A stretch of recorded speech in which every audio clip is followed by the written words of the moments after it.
Ada satu kata yang lahir dari media sosial, tapi dampaknya jauh lebih dalam dari sekadar rasa cemas ketinggalan tren.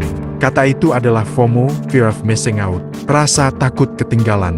Kamu mungkin pikir FOMO cuma soal ketinggalan, nonton film viral atau ketinggalan challenge di TikTok. Tapi ada versi FOMO yang jauh lebih berbahaya, yang diam-diam menguras rekening jutaan orang setiap hari. Namanya FOMO finansial. Dan ini bukan cuma soal takut ketinggalan tren, ini soal otak manusia yang dirancang untuk panik ketika melihat orang lain mendapatkan sesuatu yang tidak kamu miliki. Apalagi kalau itu berhubungan dengan uang dan kesempatan. Kripto naik 100% dalam semalam, kamu panik beli di harga puncak. Saham viral yang semua orang bicarakan, kamu ikut masuk tanpa riset. Promo diskon yang katanya cuma hari ini saja, kamu cakau tanpa mikir panjang. Dan pola ini terus berulang, menguras uangmu sedikit demi sedikit, sampai kamu sadar tabunganmu sudah habis untuk hal-hal yang sebenarnya tidak pernah benar-benar kamu butuhkan. Untuk memahami kenapa FOMO finansial begitu kuat mengendalikan keputusan uangmu, kita harus melihat bagaimana otak manusia memproses konsep kehilangan. Ada teori dalam psikologi bernama loss aversion, atau penghindaran kerugian. Penelitian membuktikan bahwa rasa sakit karena kehilangan sesuatu, secara psikologis, terasa 2 kali lebih kuat dibandingkan rasa senang karena mendapatkan sesuatu dengan nilai yang sama. Artinya, kehilangan kesempatan untuk untung 100.000 terasa jauh lebih menyakitkan daripada kesenangan mendapatkan untung 100.000 itu sendiri.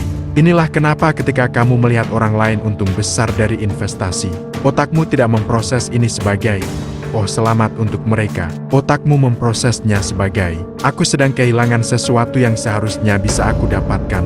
Dan rasa kehilangan yang belum terjadi ini cukup kuat untuk membuatmu mengambil keputusan finansial yang gegabah, hanya demi menghindari perasaan kehilangan itu.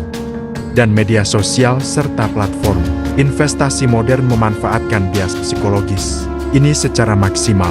Coba perhatikan, aplikasi trading saham dan kripto sekarang didesain dengan notifikasi real-time, grafik yang bergerak dramatis, dan highlight komunitas yang selalu memamerkan cuan besar mereka.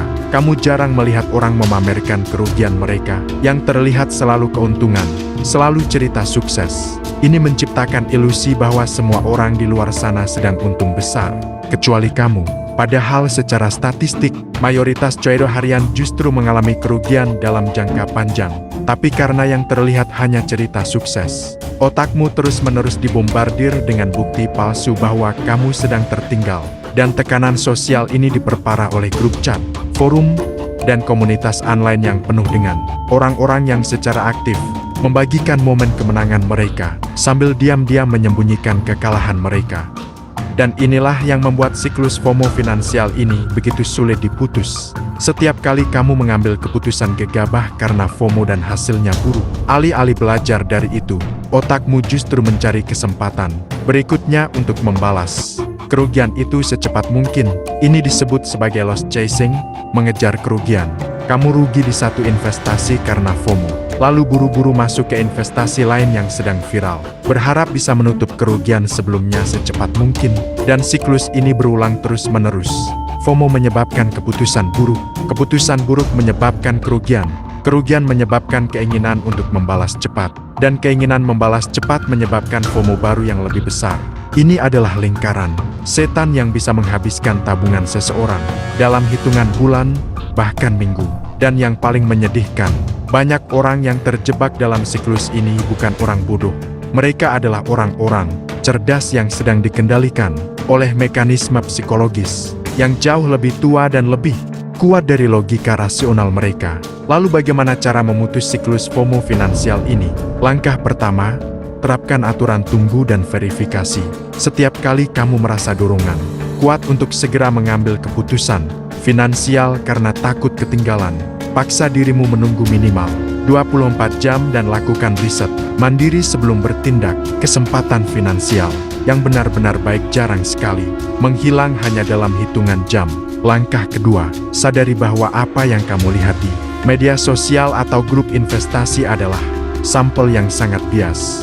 Kamu hanya melihat cerita sukses, bukan gambaran statistik yang sebenarnya. Ingatkan dirimu bahwa mayoritas orang yang terburu-buru masuk karena FOMO justru berakhir rugi. Langkah ketiga, buat rencana finansial yang jelas sebelum kamu tergoda oleh peluang apapun. Ketika kamu sudah punya rencana dan tujuan yang jelas, godaan untuk mengikuti tren sesaat menjadi jauh lebih lemah. Karena kamu tahu persis kemana arah keuanganmu, dan kamu tidak perlu bereaksi terhadap setiap kebisingan di luar sana. FOMO finansial bukan tanda bahwa kamu lemah atau bodoh. Itu adalah bukti bahwa otakmu bekerja persis seperti yang dirancang oleh evolusi. Sangat sensitif terhadap kemungkinan kehilangan. Tapi di dunia modern, sensitivitas itu justru dimanfaatkan oleh algoritma, platform investasi, dan tekanan sosial untuk membuatmu mengambil keputusan yang merugikan dirimu sendiri. Memahami mekanisme ini adalah senjata pertahanan terbaikmu. Karena begitu kamu mengenali pola FOMO ketika ia muncul, kamu bisa berhenti sejenak, bernapas, dan membuat keputusan berdasarkan logika, bukan berdasarkan rasa takut ketinggalan yang diciptakan secara sengaja oleh dunia digital di sekitarmu. Uangmu terlalu berharga untuk dikorbankan demi menghindari perasaan sesaat bahwa kamu ketinggalan sesuatu. Subscribe Fakta Hitam, karena masih banyak fakta gelap tentang bagaimana otakmu diam-diam dimanipulasi setiap hari dan bagaimana cara melawannya.